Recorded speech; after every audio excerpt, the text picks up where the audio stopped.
10월 21일 새벽 기도회를 시작하겠습니다. 오늘 말씀은 사무엘하 19장 16절로 39절. 본문이 좀 길지만 제가 좀 빨리 읽겠습니다. 바후림에 있는 베냐민 사람 게라의 아들 시므이가 급히 유다 사람과 함께 다윗 왕을 맞으러 내려올 때에 베냐민 사람 1000명이 그와 함께하고 사울 집안의 종 시바도 그의 아들 15과 종 20명과 더불어 그와 함께하여 요단강을 밟고 건너 왕 앞으로 나아오니라. 왕의 가족을 건너가게 하며 왕이 좋게 여기는 대로 쓰게 하려 하여 나룻배로 건너가니 왕이 요단을 건너가게 할 때에 게라의 아들 시므이가 왕 앞에 엎드려 왕께 아뢰되 내 주여 원하건대 내게 죄를 돌리지 마옵소서. 내 주 왕께서 예루살렘에서 나오시던 날에 종의 패역한 일을 기억하지 마시오며 왕의 마음에 두지 마옵소서. 왕의 종 내가 범죄한 줄 아옵기에 오늘 요셉의 온 족속 중 내가 먼저 내려와서 내 주 왕을 영접하나이다 하니 수리아의 아들 아비새가 대답하여 이르되 시므이가 여호와의 기름 부으신 자를 저주하였으니 그로 말미암아 죽어야 마땅하지 아니하니까 하니라. 다윗이 이르되 수루야의 아들들아 내가 너희와 무슨 상관이 있기에 너희가 오늘 나의 원수가 되느냐. 오늘 어찌하여 이스라엘 가운데서 사람을 죽이겠느냐. 내가 오늘 이스라엘의 왕이 된 것을 내가 알지 못하리요 하고 왕이 시므이에게 이르되 내가 죽지 아니하리라 하고 그에게 맹세하니라. 아멘. 오늘 본문이 좀 길어서 제가 끊어서 말씀을 드리고 마지막 부분 요약하도록 하겠습니다. 오늘 본문에는 다윗이 이제 예루살렘으로 복귀하는 장면입니다. 압살롬의 쿠데타가 실패하고 이제 다윗이 다시 예루살렘 왕궁으로 돌아가는데 이 다윗 주변에 관계된 사람들의 이야기가 여기 오늘 등장합니다. 그 첫 번째 사람이 누구냐면 베냐민 사람 게라의 아들 시므이가 등장합니다. 여러분, 이 시므이는 사무엘하 16장 우리 앞에 부분에서 보았지만 거기에 보면 다윗이 이제 도망갈 때에 압살롬의 쿠데타로 인해서 쫓겨갈 때에 그는 다윗을 조롱하고 돌을 던지며 저주했던 자입니다. 그런데 이제 다시 다윗이 왕으로 복귀하게 된 거죠. 그랬더니 오늘 본문에 보면 이 시므이는요 다시 다윗 왕에게 이제 마중 나온 거죠. 나와가지고 그가 왕에게 이야기를 하는 겁니다. 왕의 가족을 건너가게 하고 왕이 좋게 여기는 대로 쓰게 하려 하여 나룻배로 건너갔다. 여러분, 이 시므이의 이 행동을 보면 참 사람이 어떠한 존재인가를 좀 알게 되는 거죠. 다윗 왕이 왕의 자리에서 쫓겨날 때는 이제 돌을 던지고 저주하고 그렇게 하다가 이제 다시 다윗이 왕으로 복귀하게 되자 태도를 바뀌는 거죠. 여러분, 사람이 일어나는 것은 정말 한 치 앞을 내다볼 수 없을 때가 참 많아요. 그래서 우리가 너무 쉽게 판단하는 일을 해서는 안 된다라는 것을 생각하게 됩니다. 이렇게 시므이의 이와 같은 태도 변화, 이것을 바라보는 아비새 장군이죠. 다윗과 늘 함께했던 아비새가 이렇게 말을 합니다. 여호와의 기름 부으신 자를 저주한 이 사람을 마땅히 죽여야 되지 않습니까? 그때 다윗이 아비새에게 이렇게 말을 합니다. 내가 지금 이스라엘의 왕이 된 것 내가 잘 알고 있다. 어떻게 내가 그를 죽이고 또 사람을 잃겠느냐 하면서 다윗은 오히려 아무 상관이 없다는 거죠. 그리고 23절에 보면 이렇게 얘기해요. 왕이 시므이에게 이르되 내가 죽지 아니하리라 하고 맹세했다. 여러분, 다윗은 어떻게 이러한 행동을 할 수 있을까요? 저는 다윗의 이 사무엘 하에 나오는 이러한 행동과 처신을 볼 때마다 다윗은 사사로운 감정에 휘둘리지 않고 그는 하나님의 나라, 하나님의 왕국 그거 하나만을 바라보고 생각하고 행동하고 있음을 보게 됩니다. 우리도 그렇게 해야 되지 않을까요? 사사로운 생각으로 감정에 휘둘리지 말고 하나님께서 원하시는 하나님의 나라가 세워지는 그 일을 위해서 우리가 판단하고 결정해야 되리라고 생각합니다. 24절부터 제가 또 읽습니다. 이번에는 무비보셋이라고 하는 사울의 손자 이야기인데요. 이렇게 24절이 시작됩니다. 사울의 손자 무비보셋이 내려와 왕을 맞으니 그는 왕이 떠난 날부터 평안히 돌아오는 날까지 그의 발을 맵시내지 아니하며 그의 수염을 깎지 아니하며 옷을 빨지 아니하였더라. 예루살렘에서 와서 왕을 맞을 때에 왕이 그에게 물어 이르되 무비보셋이여 내가 어찌하여 나와 함께 가지 아니하였더냐 하니 대답하되 내 주 왕이여 왕의 종인 나는 다리를 절므로 내 나귀의 안장을 지워 그 위에 타고 왕과 함께 가려 하였더니 내 종이 나를 속이고 종인 나를 내 주 왕께 모함하였나이다. 내 주 왕께서는 하나님의 사자와 같으시니 왕의 처분대로 하옵소서. 내 아버지의 온 집이 내 주 왕 앞에서는 다만 죽을 사람이 되지 아니하였나이까. 그러나 종을 왕의 상에서 음식 먹는 자 가운데 두셨사오니 내게 아직 무슨 공의가 있어서 다시 왕께 부르짖을 수 있사오리까 아니라. 왕이 그에게 이르되 내가 어찌하여 또 내 일을 말하느냐. 내가 이르노니 너는 시바와 밭을 나누라 하니 무비보셋이 왕께 아뢰되 내 주 왕께서 평안히 왕궁에 돌아오시게 되었으니 그로 그 전부를 차지하게 하옵소서 하니라.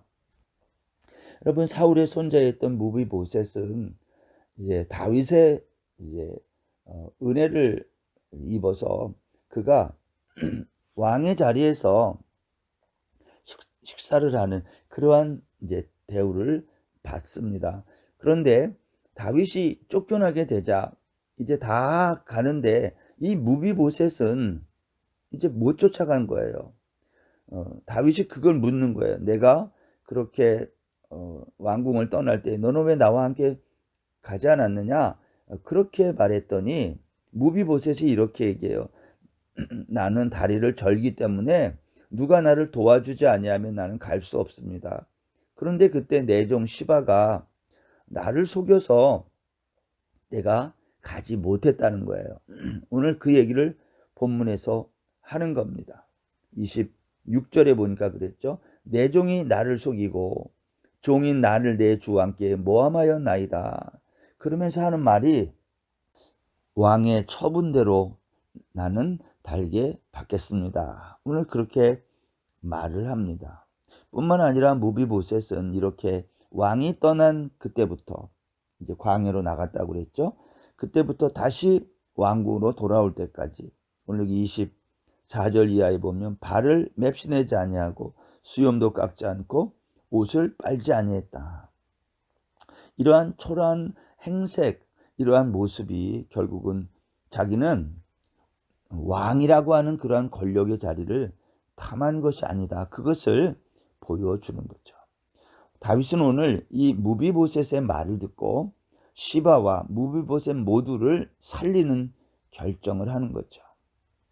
그러면서 이렇게 말을 합니다. 29절 왕이 그에게 이르되 내가 어찌하여 또 내 일을 말하느냐. 내가 이르노니 너는 시바와 밭을 나누라. 그러나 실제로 다윗은 자기를 선대하는 이 시바에게 사무엘하 16장에서 무비보셋이 가지고 있는 그 모든 재산이 다 너의 것이다 하고 종 시바에게 다 준 적이 있습니다. 그런데 오늘 여기에서는 뭐라고 말을 해요? 무비보셋과 시바가 그 땅을 다시 둘이 나누어서 가질 것을 말하고 있습니다. 다윗의 결정은 이런 겁니다. 다윗은 한 사람도 잃고 싶지 않은 거죠. 하나님의 나라를 위해서 함께했던 사람이 누가 되었든 다윗은 잃지 않고 다 그들 모두를 같은 나라 백성으로 삼기를 원했던 거죠. 오늘 본문에 또 세 번째 다윗 주변에 있는 또 한 사람이 등장하는데 그 사람은 길르앗 사람 바르실레입니다. 31절 보세요. 길르앗 사람 바르실레가 왕이 요단을 건너가게 하려고 로글림에서 내려와 함께 요단에 이르니 바르실레는 매우 늙어 나이가 80세라. 그는 큰 부자이므로 왕이 마하나임에 머물 때에 그가 왕을 공개하였더라. 왕이 바르실레에게 이르되 너는 나와 함께 건너가자. 예루살렘에서 내가 너를 공개하리라. 바르실레가 왕께 아뢰되 내 생명의 날이 얼마나 있사옵겠기에 어찌 왕과 함께 예루살렘으로 올라가리이까? 내 나이가 이제 80세라. 어떻게 좋고 흉한 것을 분간할 수 있사오며 음식의 맛을 알 수 있사오리이까? 이 종이 어떻게 다시 노래하는 남자나 여인의 소리를 알아들을 수 있사오리이까? 어찌하여 종이 내 주 왕께 아직도 누를 끼치리이까? 당신의 종은 왕을 모시고 요단을 건너려는 것뿐이거늘 왕께서 어찌하여 이 같은 상으로 내게 갚으려 하시나이까? 청하건대 당신의 종을 돌려보내옵소서. 내가 내 고향 부모의 묘 곁에서 죽으려 하나이다. 그러나 왕의 종 기맘이 여기 있사오니 청하건대 그가 내 주 왕과 함께 건너가게 하시옵고 왕의 처분대로 그에게 베푸소서 하니라. 왕이 대답하되 기맘이 나와 함께 건너가리니 나는 내가 좋아하는 대로 그에게 베풀겠고 또 내가 내게 구하는 것은 다 너를 위하여 시행하리라 하니라. 백성이 다 요단을 건너매 왕도 건너가서 왕이 바르실레에게 입을 맞추고 그에게 복을 비니 그가 자기 곳으로 돌아가니라. 오늘 여기 본문에 등장한 세 번째 다윗이 예루살렘 왕궁으로 복귀할 때에 등장한 인물은 바르실레입니다. 이 길르앗 사람 바르실레는요, 앞에서 다윗이 어려운 상황에 있을 때 다윗에게 많은 음식과 필요한 것을 공개했던 사람이죠. 정말 고마운 사람 아닙니까?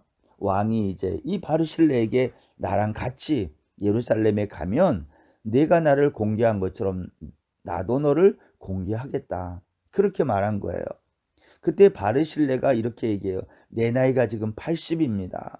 내가 얼마나 더 살겠다고 왕을 쫓아 예루살렘으로 이 요단강을 건너서 가겠습니까? 나는 이제 좋고 흉한 것을 분간할 수 없고 음식의 맛도 잘 알지 못하는 그러한 나이가 됐습니다. 내가 어떻게 다시 노래하는 남자나 여인의 소리를 알아들 수 있사오리이까 하면서 이렇게 얘기를 해요. 35절 끝에 보면 어찌하여 종이 내 주와 함께 아직도 누를 끼치리이까.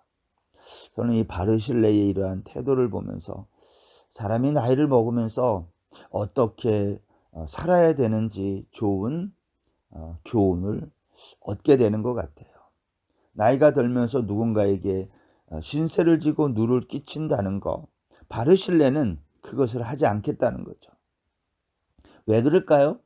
그것은 다윗 왕이 앞으로 해야 할 일이 많고 이스라엘 왕국을 잘 세워야 될 왕인데 자기로 인해서 그러한 것들이 이제 지장을 받지 않도록 바르실레는 참으로 겸손하고도 지혜로운 판단을 하고 그러한 말을 다윗에게 하고 있는 겁니다.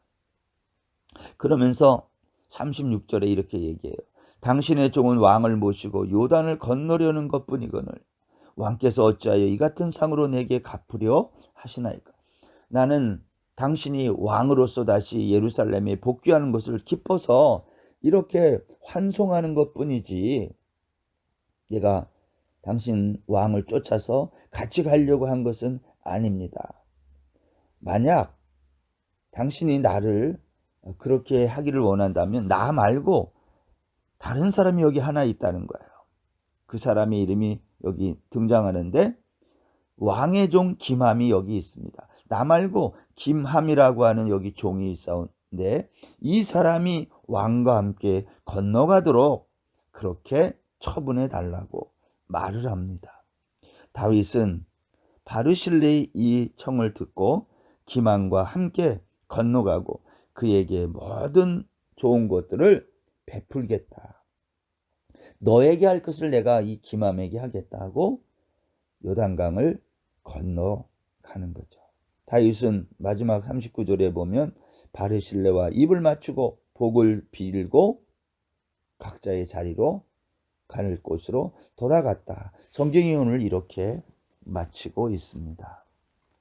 여러분, 우리는 오늘 이 사무엘하 19장 16절에서 39절까지 다윗이 이 압살롬의 쿠데타로 요단 동편으로 도망 나왔다가 다시 돌아가는 과정에서 여러 사람을 만납니다.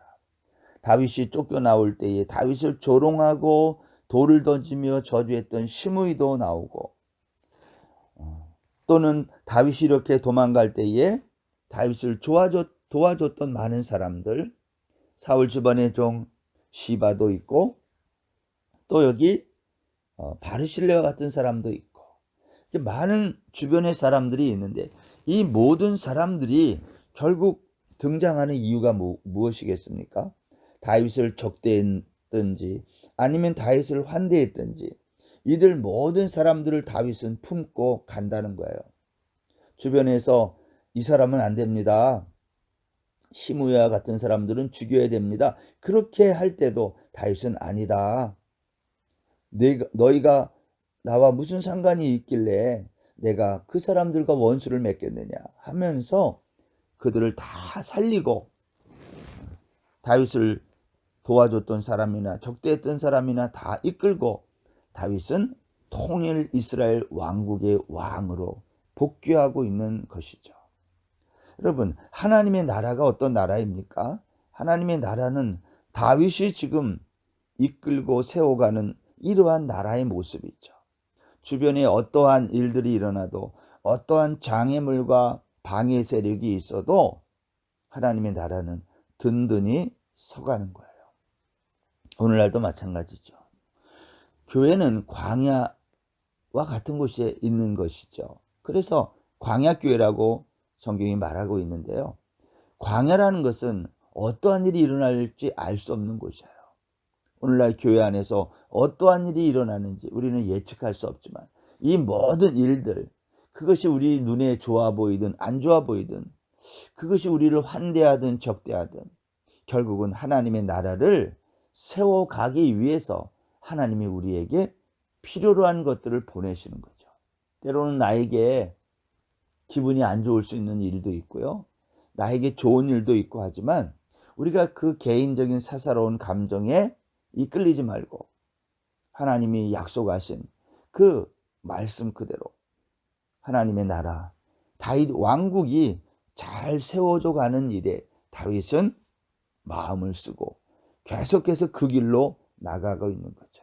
그래서 자기를 대적했던 시므이도 데리고 가고, 자기와 함께 있던, 자기에게 도움을 줬던 바르실레도 데리고 가고, 무비보셋과 같이 사울의 손자도 같이 끌고 가면서 자기에게 위협이 될 만한 사람들일지라도 다윗은 그들 모두와 함께 하나님의 나라, 하나님이 세우신 다윗 왕국을 세워가고 있는 것입니다. 사랑하는 여러분, 오늘 하루, 오늘도 우리가 시작하면서 내가 광야 같은 이 세상, 믿음의 길을 걸어갈 때에 나를 환대하든 적대하든 이 모든 것이 합력해서 하나님의 나라를 이루어간다는 이 놀라운 사실 앞에 겸손하게 이 모든 환경을 받아들이며 살아가는 저와 여러분 다 될 수 있기를 주의 이름으로 축원합니다. 기도하겠습니다. 하나님 아버지, 세상은 하나님의 나라를 어떻게든지 흔들고 무너뜨리려고 하지만, 그래서 때로는 우리를 적대하기도 하고, 때로는 우리를 속이기도 하고, 때로는 우리를 따뜻하게 맞이하는 것처럼 행동하기도 하지만, 결국 이 모든 것들은 다 같이 합력해서 선을 이루며 하나님의 나라를 세워가는 놀라운 역사가 일어나는 줄로 믿습니다.